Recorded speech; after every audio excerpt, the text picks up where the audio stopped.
Ouais, là, normalement, ça devrait. Voilà, ok, parfait. Tu peux passer à la slide suivante. Vas-y. Alors, du coup, ouais, donc peut-être juste un rappel pour alors, si j'ai bien suivi, c'est Julien et Claude là qui nous rejoignent pour la première fois. Donc, bonjour, bienvenue. Voilà, vas-y, déroule toute la slide comme ça juste avant la précédente. Voilà, ok, parfait, on peut rester comme ça. Alors du coup aujourd'hui, là, ça fait un an qu'on a démarré l'étude de faisabilité sur le rationnement des gaz à effet de serre, donc les quotas individuels de CO2. Là, donc depuis, on va dire février 2021, on s'est mis vraiment en on a fait les analyses et on a rédigé le rapport, etc. Aujourd'hui, le rapport, il est en voie d'être terminé, donc on va probablement le sortir semaine prochaine. Alors, il va pas être public tout de suite parce qu'on va sortir ce rapport-là et on va le fournir au conseil d'administration des Shifters, donc qui est l'association de bénévoles, on va dire, qui supporte un petit peu The Shift Project. Et donc, on va fournir cette présentation-là au conseil d'administration des shifters et aussi aux responsables relations publiques du Shift Project, de manière à ce qu'ils relisent et qu'ils puissent se positionner par rapport à un support éventuel de l'association The Shifters, voire du Shift Project, sur le projet qu'on a mené jusque-là. Voilà, donc en gros, ça sera à peu près un go-no-go. Hein, c'est en fonction de s'il est juste que le projet est suffisamment, que le livrable qu'on a fait est suffisamment mature, etc. Ils nous offriront leur support. S'ils voient que c'est c'est passable, ils le feront pas. On a déjà eu une première passe on a déjà eu une première passe de questions-réponses avec eux. Ouais, est-ce que vous pouvez juste vous mettre en mute comme ça? Ouais, alors attends, pardon. Mute. Ah, parfait, voilà. Ok, j'ai coupé. En fait, il y a une option pour le couper à tout le monde aussi, j'ai l'impression. Donc, bon. Et donc, donc, je disais, on a déjà fait une petite campagne d'itération avec un groupe qui s'appelle le comité des experts au sein de l'association The Shifters. Ce comité des experts, en gros, c'est des gens qui ont pour but de justement relire les différents livrables qui seraient amenés à être publiés avec le tampon The Shifters. Et donc voilà, on a déjà eu des itérations avec eux qui étaient assez positives sur le contenu. Donc moi, je suis plutôt confiant de ce que ça pourrait donner. Les deux options. Donc là, si on a le Go et donc le support des shifters, etc. Ça veut dire concrètement qu'on pourra accéder au pool entre guillemets des shifters pour le recruter des bénévoles et accompagner la com externe et monter en charge sur les différents projets.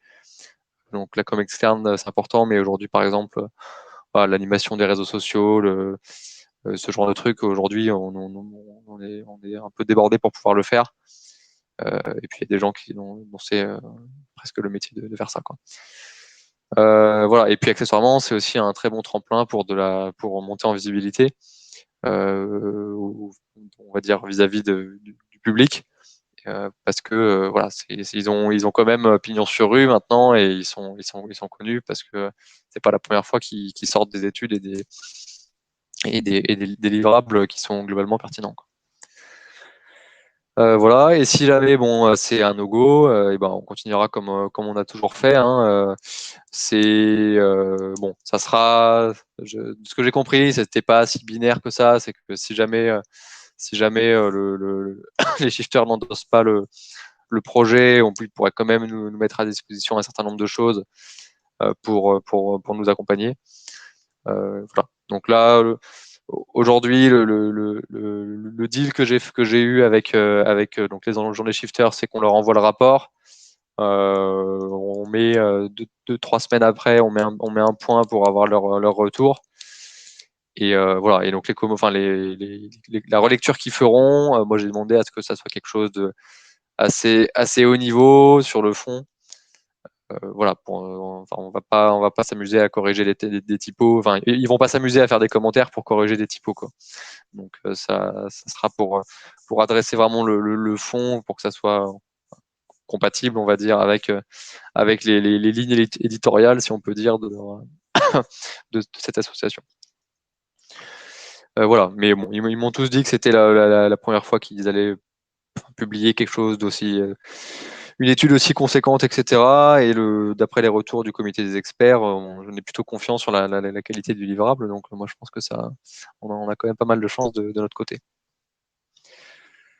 Voilà, donc c'est le petit aparté, on va dire, point de situation. Tu peux passer à la slide suivante, s'il te plaît. Voilà, merci. Alors, donc les projets pilotes. Vas-y, tu peux descendre, voilà. Voilà, parfait. Alors, les projets pilotes. Donc, l'idée, c'est que maintenant qu'on a fini ce rapport-là, qui était un peu, on va dire, une partie plus bibliographique, euh, analyse, enfin, voilà, vraiment quelque chose d'activité de bureau, entre guillemets, quoi.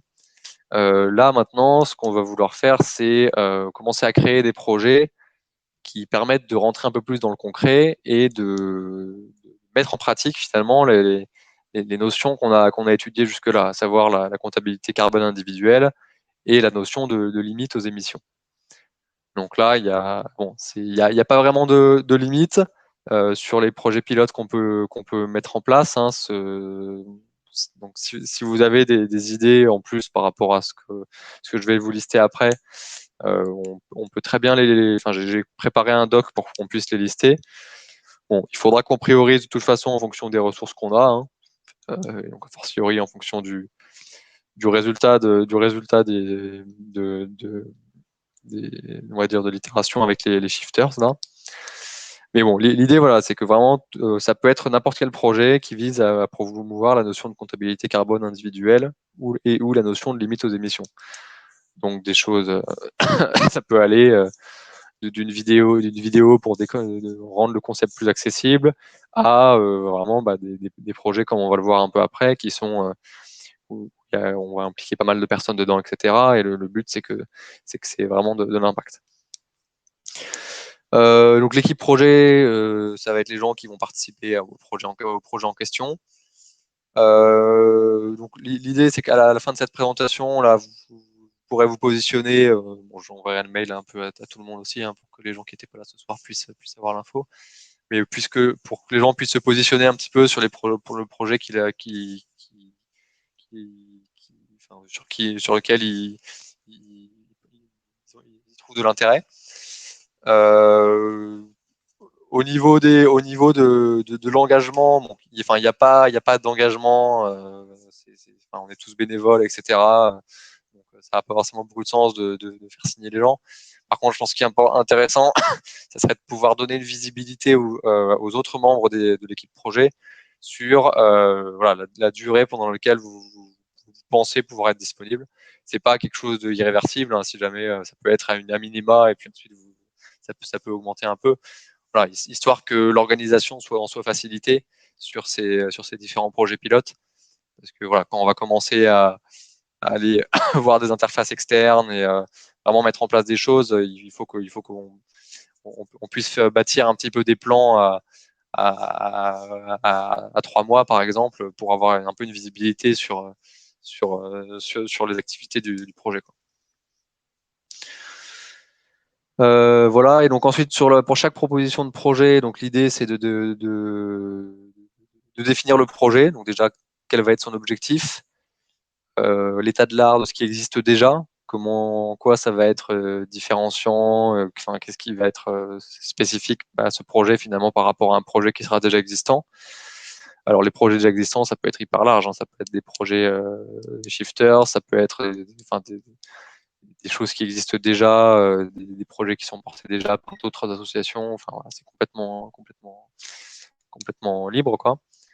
L'idée, c'est de se mettre un peu finalement en point de vue externe et puis se poser la question objectivement, ok, est-ce que ce truc-là, est-ce que ça intéresserait des gens finalement d'utiliser le fruit de ce projet-là ou d'y participer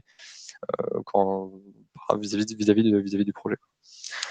Ouais, un petit pitch. Bon, voilà, c'est un peu le résumé. C'est voilà, en fait, en quelques lignes, c'est quoi le projet, pourquoi on pense que c'est intéressant, et voilà.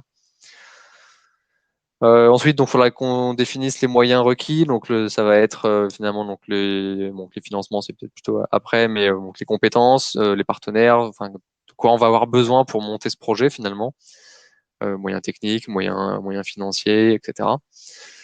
L'idée, c'est que derrière, sur les financements, bah, voilà, en fonction de la pertinence des projets, voilà, on essaye de trouver des sources de financement au niveau français, il peut y avoir des choses au niveau européen, etc.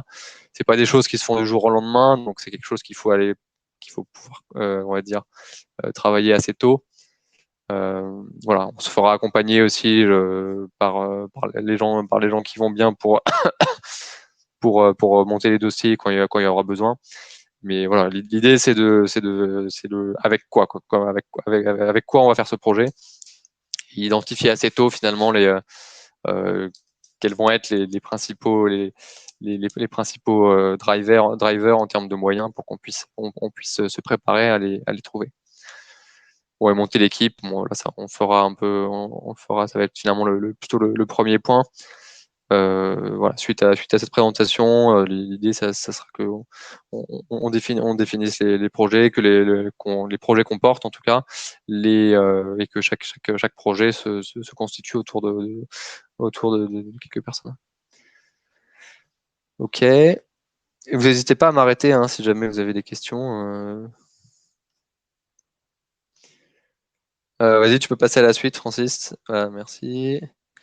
Alors, donc le premier projet, j'en avais déjà parlé dans la présentation là. C'est l'étude de cas pour la comptabilité carbone des entreprises.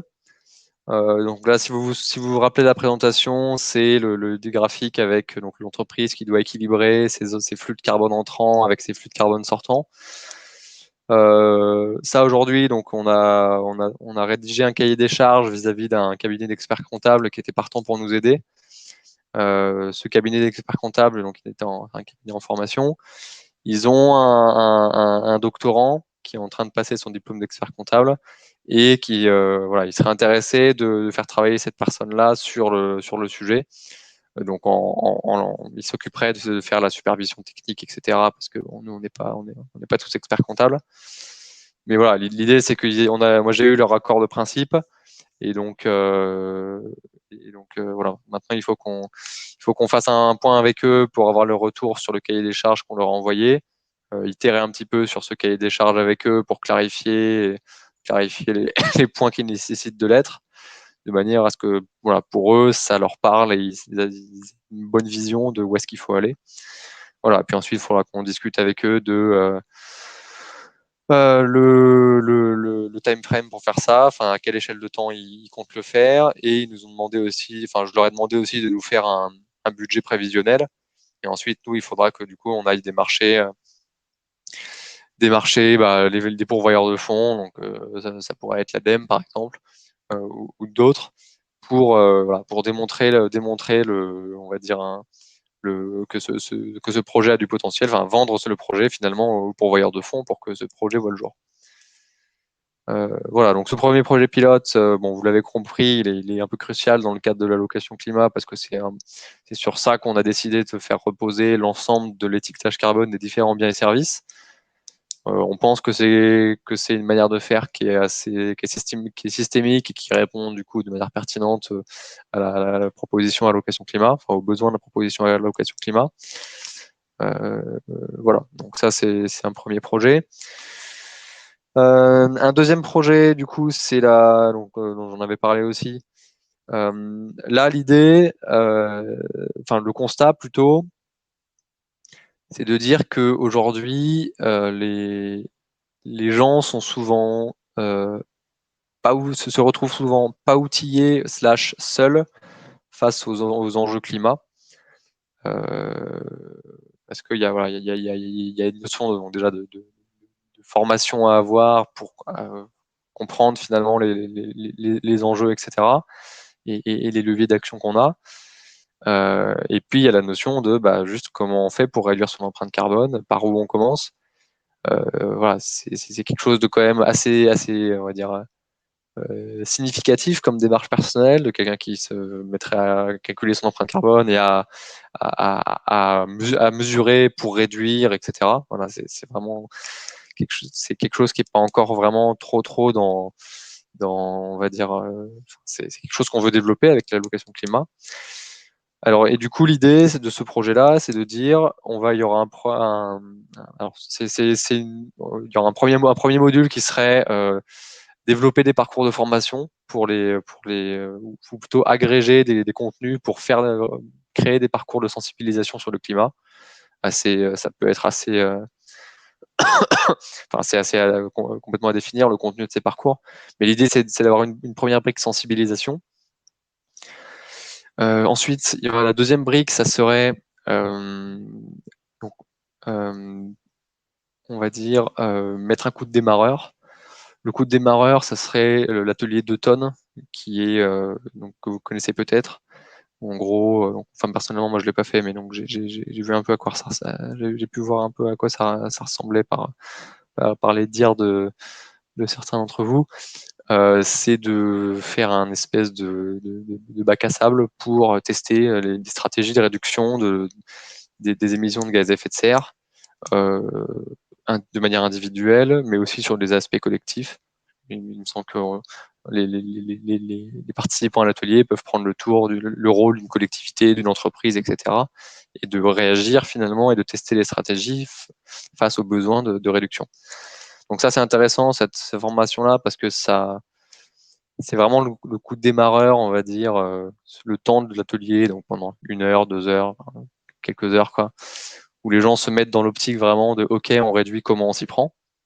Donc ça, c'est vraiment le point de départ finalement de toute activité de réduction. Hein. C'est mettre le coup de motivation et puis, mettre finalement le pied sur la marche. Et ensuite, une fois que cet atelier il est fini, généralement, il n'y a pas de suite.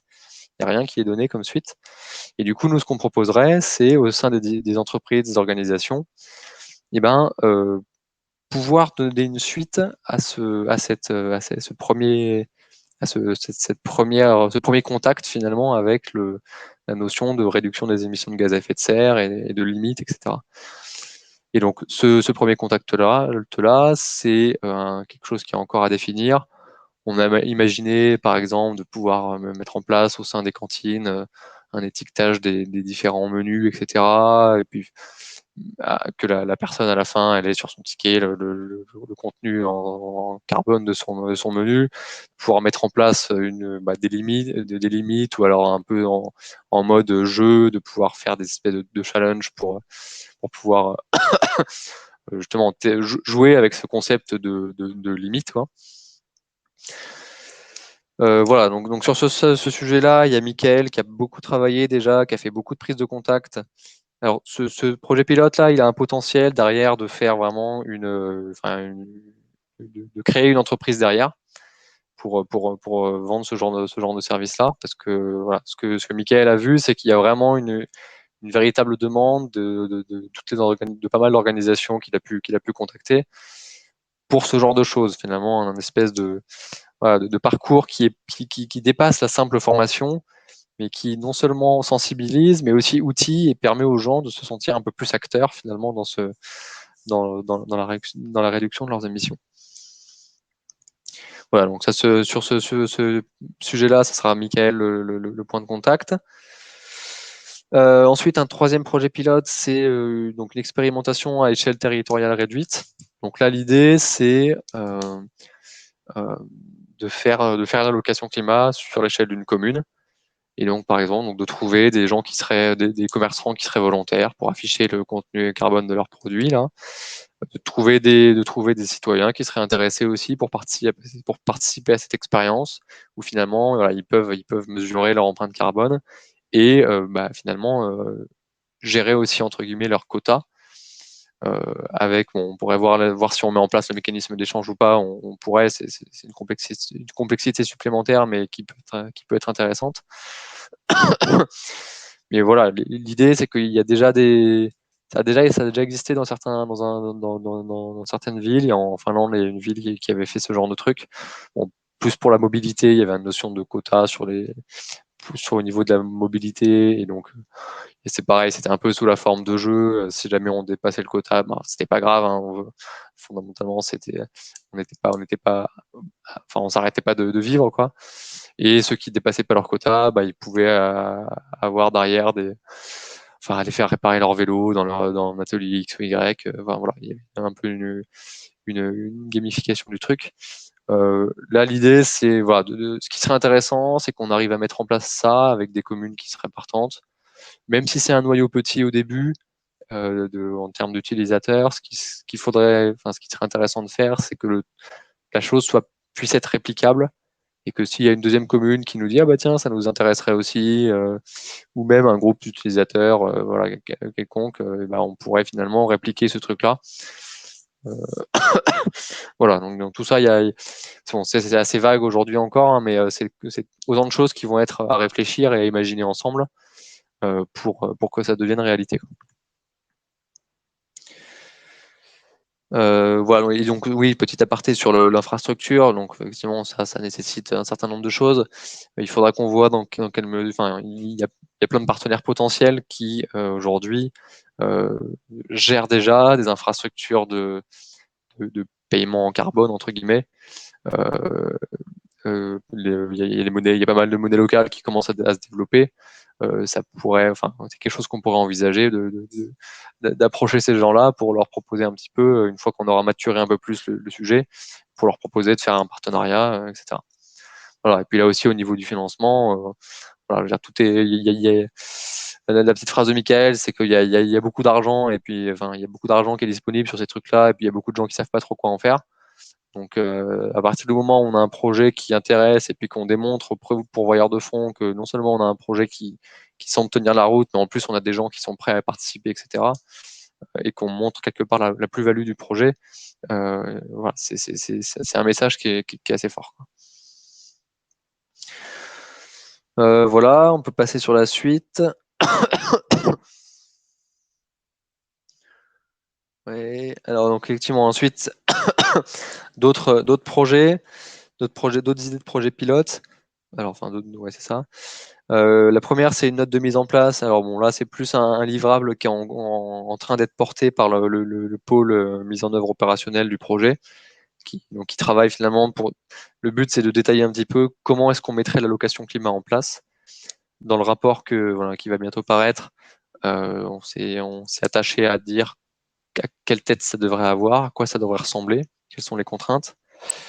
Et par contre, voilà, la mise en place de ce truc-là, c'est vraiment un sujet à part. Est-ce qu'on commence par étapes, comme ce que je mentionnais dans la présentation, avec des étapes, on va dire, de complexité croissante, avec la dernière étape à la fin qui est, bah, l'introduction de la limite du quota. Est-ce qu'on fait par secteur? Est-ce qu'on commence par certains secteurs et puis on élargit au fur et à mesure pour que ce soit plus simple au début? Bon, le but là vraiment, c'est de, on va dire, proposer des options pour pouvoir gérer la hauteur de la marche entre aujourd'hui, là où on en est dans le monde, et puis l'état final, où on aurait l'allocation climat qui serait en place. Ça, si on fait tout d'un coup, c'est une marche énorme et on est à peu près sûr qu'il n'y aura pas grand monde qui suivra. Par contre, si on fait quelque chose par étapes, ben voilà, tout de suite, ça peut être ça peut être plus facilement acceptable. Bon, forcément, c'est moins efficace parce qu'on met plus de temps à atteindre l'état où le quota est mis en place, mais bon, mieux vaut ça que rien du tout. Donc ça, c'est une note de mise en place, donc voilà, qui est en cours. On va viser de la sortir pour février. Pardon.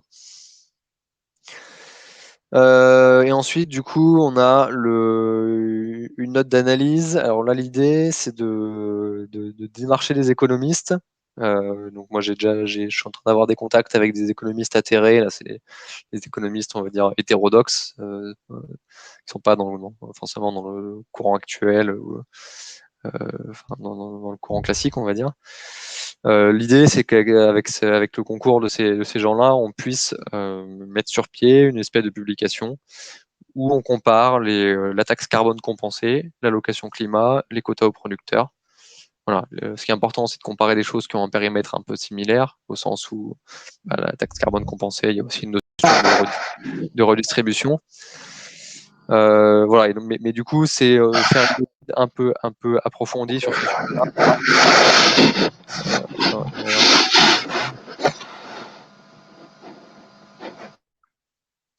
Voilà. Là, l'idée, c'est vraiment de faire une publication méthodique, à peu près détaillée. On va pas faire forcément beaucoup de quantitatifs parce que voilà, les modèles économiques, ça peut être des choses qui sont assez complexes, etc. Mais ce qu'on a vu aujourd'hui avec l'échange qu'on avait eu avec Antonin Potier, là, donc, qui est un économiste qui a fait une étude sur les inégalités d'émissions de CO2.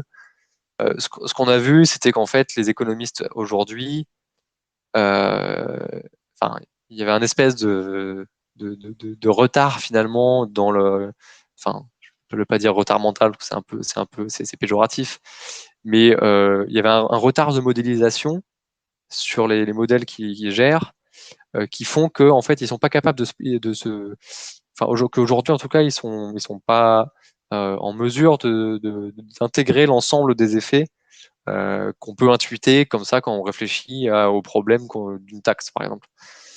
Donc l'idée, c'est que cette note-là, elle puisse détailler un petit peu, nous, tout ce qu'on identifie comme différence fondamentale entre une taxe carbone compensée et l'allocation climat. Il y a un certain nombre de choses au niveau de l'efficacité notamment, qui font que c'est pas du tout équivalent. Aujourd'hui, si vous voulez, si vous parlez à un économiste, il va vous dire que une taxe carbone ou des quotas, c'est la même chose. Et en fait, ils sont à peu près persuadés de ça, jusqu'au moment où on commence à leur dire, bah oui, mais en fait, si vous prenez ces hypothèses-là, bah en fait, c'est pas si vrai. Et ces hypothèses-là, bah, elles ont une chance qui est pas nulle d'arriver. Donc, il y a un certain nombre de choses qui sont vraiment un certain nombre d'intuitions qu'on peut avoir comme ça quand on compare la taxe carbone et l'allocation climat, qui sont vraiment des choses, c'est pas des choses en l'air, quoi. C'est des choses qui sont rattachées derrière à des concepts qu'on peut rattacher à des concepts économiques, euh, voilà, et montrer finalement que voilà, non, une taxe carbone, c'est pas équivalent à des quotas, euh, pour toutes les raisons qu'on peut évoquer. Voilà, donc là, le type, c'est vraiment d'essayer de faire une publication alors dans un journal économique, c'est peut-être un grand mot. Il y a plein d'aujourd'hui de possibilités de publier des articles dans les journaux, reconnus ou pas. Mais l'idée, voilà, c'est d'apporter, on va dire, une réponse un petit peu d'ordre méthodologique finalement, à la comparaison entre taxe carbone et allocation climat, et que ça puisse servir aussi finalement de support pour des débats un peu plus larges avec des économistes qu'on pourrait inviter pour débattre de ces sujets-là.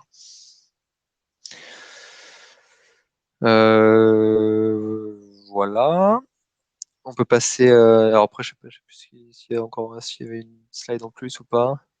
Oui, après, du coup, donc voilà, ce qui pourrait être intéressant. Alors, ce que Gilles avait déjà commencé à faire, là, j'ai pas vu sa publication, et ça serait de faire des petits clips vidéo de présentation du projet. J'en parlais un petit peu au début. Le but, c'est de permettre aux gens de comprendre le concept, parce qu'aujourd'hui, on a donc enfin, il y a le replay de la présentation sur YouTube, mais c'est 1h30, c'est beaucoup trop long. Il y a le site internet qui est bien, mais voilà, une vidéo courte de quelques minutes, ça permet vraiment d'accrocher et de faire passer le message très rapidement. Donc ça, je pense que c'est important qu'on le fasse aussi. La petite vidéo qu'avait fait Sylvain aussi.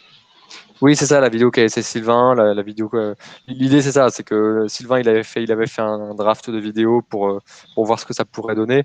On voit que c'est un format qui est vraiment pertinent, je trouve, parce que c'est rapide, on comprend vite. Euh, c'est, donc c'est quelque chose, je pense qu'il faut qu'on développe, quoi.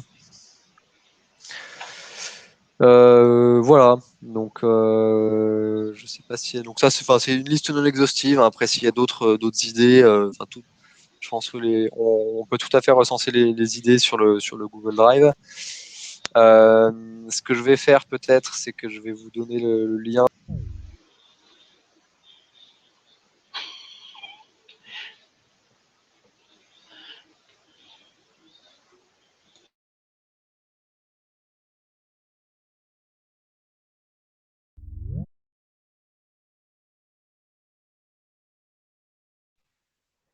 Zut, je crois que j'ai quitté la réunion.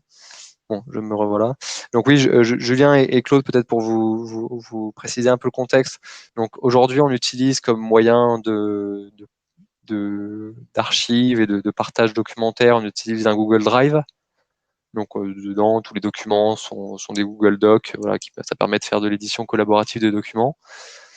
Donc c'est sur ce dossier, c'est sur ce Google Drive là qu'on stocke tous les documents du projet. Et après, on a aussi donc un Mattermost, donc un canal d'échange qui permet d'échanger de manière un peu plus informelle.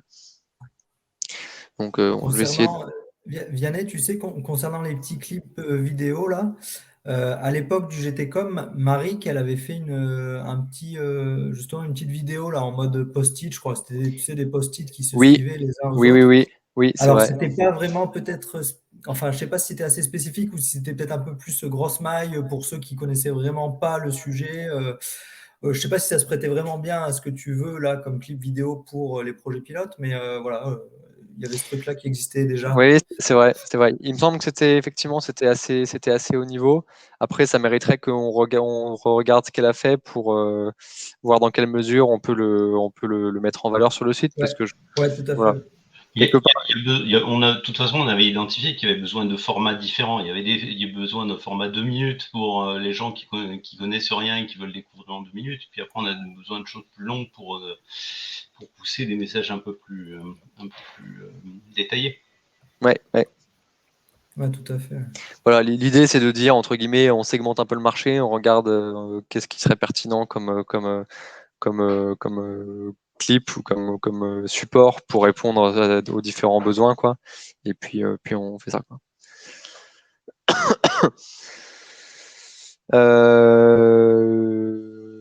Voilà. Après, alors, j'ai partagé dans le lien, enfin dans le chat, le lien vers le Google Drive.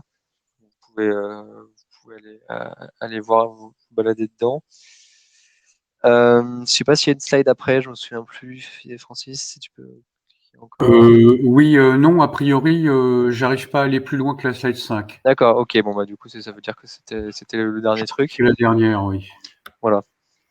Bon du coup voilà, vous l'aurez compris au niveau des projets, il va falloir qu'on fasse une étude sur chaque projet pour voir combien de personnes à peu près il y aurait besoin pour démarrer les projets. On verra en fonction du coup de la quantité de personnes qui se positionnent dessus, quel projet on priorise pour pas faire finalement 6 projets avec 2 personnes dessus. On va essayer d'avoir une masse critique. L'idéal, je pense, ça serait d'avoir au moins 5-6 personnes par projet, de manière à ce que il y ait une certaine continuité avec les disponibilités de chacun, etc. Et puis que voilà, il y ait une masse critique en termes de réflexion aussi. Je pense que c'est intéressant quand on atteint ce nombre-là. Voilà, donc bon, c'est un peu les idées que j'avais notées de projets pilotes. Je vous ai détaillé un peu ce que moi la vision que j'en avais. N'hésitez pas à réagir si vous avez des questions ou des avis à émettre, hein, on peut en parler maintenant. Voilà, vu que j'ai pas d'autres supports derrière.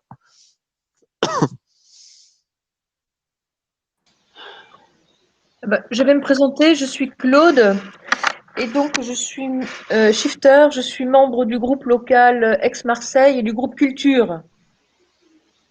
Vous m'entendez? D'accord. Bonjour. Oui, très bien, bonjour. Bonjour. Et à l'intérieur du groupe Culture, je suis membre du sous-groupe Nouveau Récit. Et l'autre jour, sur la présentation de l'allocation climat, je vous avais dit que j'ai écrit un synopsis de long métrage qui se passe en 2060 et où donc une carte carbone, donc une carte allocation climat, c'est la même chose, aurait été mise en place en 2030. Ça ressemble Oui, à c'est très intéressant ça. Ouais. Et donc du coup, dans mon histoire, alors j'ai été finaliste d'un festival, d'un concours d'un festival qui s'appelle le Festival Atmosphère, là cette année en octobre.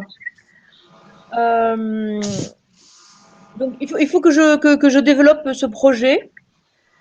Sachant que par rapport à l'allocation climat, enfin par rapport à la carte carbone, dans mon histoire, elle existe depuis 30 ans. Elle est acceptée et c'est parce que je projette un monde qui ne soit pas dystopique, qui ne soit pas un monde de science-fiction catastrophique. Et c'est vrai que je suis assez intéressée par d'abord pour discuter éventuellement pour nourrir un petit peu plus cette partie-là dans le projet, dans mon projet. Et Juste, éventuellement pour Bruno, travailler sur des Bruno, tu clips, peux juste couper ton micro, s'il te plaît, parce que ça fait plein de bruit. Ouais, merci. Pardon, vas-y, Claude. je t'en prie. Et éventuellement pouvoir travailler sur des clips, sachant que je ne suis pas du tout technicienne, je ne suis pas ingénieure, et je suis juste comédienne. D'accord, Voilà. ok, super. Bah ouais, c'est vrai que c'est toujours une question qu'on s'est un petit peu posée. Enfin, en tout cas moi personnellement, c'est à quoi ça ressemble la vie une fois qu'on a la carte carbone depuis quelques temps. Et c'est vrai que je suis assez curieux finalement de voir ce que tu as imaginé. Et puis on sait que créer des nouveaux imaginaires, ça fera partie des, des points qui permettront éventuellement de faire basculer ou pas. Hein. Ouais. Il y avait eu comme ça d'ailleurs, alors je sais plus exactement, je crois que c'était en début d'année.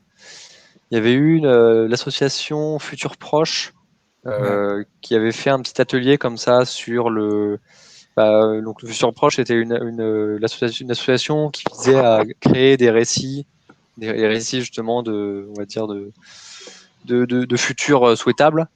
Et du coup, il y avait effectivement cet atelier-là où la carte carbone était mise en place et puis du coup les participants avaient dû imaginer des différentes situations comme ça. C'était des tout petits récits de quelques minutes, quoi. Et c'était assez intéressant. Hein. Mais surtout, je trouve que ça permet vraiment de visualiser comment ça fonctionnerait, quelles seraient les réactions des gens. Et c'est vraiment intéressant. Hein. Dans Ouais, mon c'est chouette comme histoire, par atelier. exemple, ils sont obligés de se déplacer, de faire 1300 km en France, d'aller de Camargue en Bretagne. Et au début, je leur fais prendre un transport en commun, quel que soit, le train ou un bus électrique. Mais en raison de violentes intempéries, il y a une grosse rupture de réseau et ils sont obligés de s'arrêter à Lyon. Et là, à Lyon, ils vont louer des cyclopousses électriques et faire le reste du trajet en cyclopousse électrique. Et j'ai imaginé une réorganisation complète du territoire. Je me suis dit, pour que ça existe, il faut qu'il y ait évidemment voilà, que l'aménagement du territoire soit revu pour favoriser complètement et les transports en commun et les modes de déplacement décarbonés. Voilà. D'accord.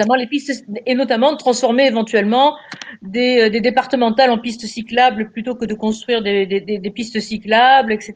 Voilà. Mais je ne sais pas du tout ça me semblait avoir l'impact carbone le moins important. Mais en fait, j'en sais rien. Je veux dire, je n'ai absolument rien modélisé, évidemment. Oui, d'accord. Ok. Très bien. Et donc il y a Julien aussi, c'est ça qui nous a rejoint. Pardon? C'est toi, c'est Julien, c'est ça ton prénom? Correct. Ouais. Donc c'est toi tu m'avais envoyé un mail il y a pas longtemps, c'est ça, via le site pour rejoindre.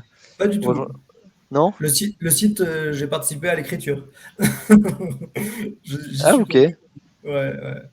Ah, bah, du coup j'ai dû. C'est C'est pas peut-être grave. pas toi alors. J'ai été dans le GTCOM moi avec Ah bah du coup Joseph. c'est ah, bah, du coup ça doit être quelqu'un d'autre. Alors je crois qu'il C'est y pas a un grave, c'est Julien pas aussi grave. qui m'avait. Pas de problème. Ah, on est qui- beaucoup, hein. On est beaucoup. On est Ouais, plus nombreux que les Vianney. c'est très possible.